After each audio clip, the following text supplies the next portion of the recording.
the overall message of our practice, or one of the overall messages, is keep things simple. I mean, I surprise people all the time, like, less is more. Let's do less dentistry. It's a really curious thing, but the longer I've done dentistry, the more I realize I don't want to grind on teeth unless I have to. So let's have a little fun with this. I have a little challenge for Jennifer. What are examples of cases that you can think of where we do less and we still do it right? We still do it right, but we do less.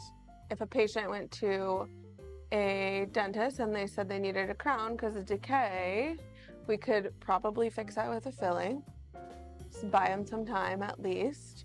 Or do a Maryland bridge instead of a bridge and ruin two perfectly good teeth. I wouldn't say ruin, but... So she used the term a Maryland bridge. It's just developed at University of Maryland. So it's really a bonded bridge. We do it all the time. Let's say a person has one or two teeth down here come out. Rather than putting implants in there, grinding down or whatever, you bond in a bridge. And there are reasons you can do that. Here's an example right here. This is Joan. Been a pretty long existing patient, and that bridge that's in the hand there should be on those teeth.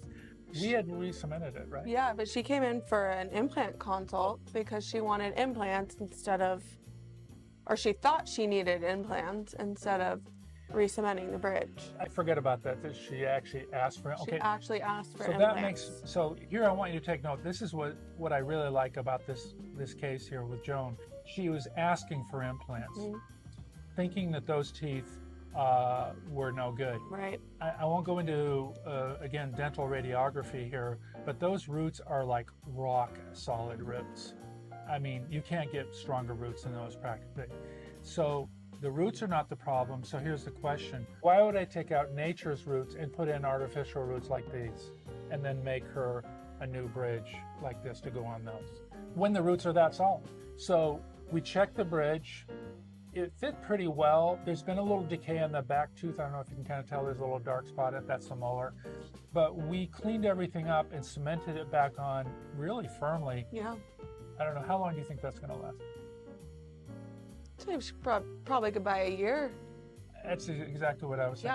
Yeah, easy. So she could get a year or two out of that. If she doesn't, and because there's been a little bit of decay, so it doesn't fit quite as snugly, we can always make a new bridge there. But those roots are never going to go. Right. She does not need implants. So there's an example of less is more.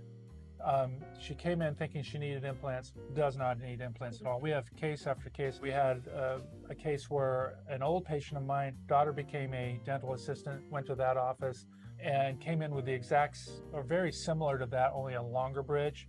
She was treatment planned, ready, scheduled for $20,000 worth of implants. We took the bridge off, cleaned everything out, redid these were root canal teeth. I think you remember that case, right? I do. Put it back in. She's going to get many years of service out of it. Less is more. You don't always need implants. If you do need them, we get it. We'll do them, but we like to give choices.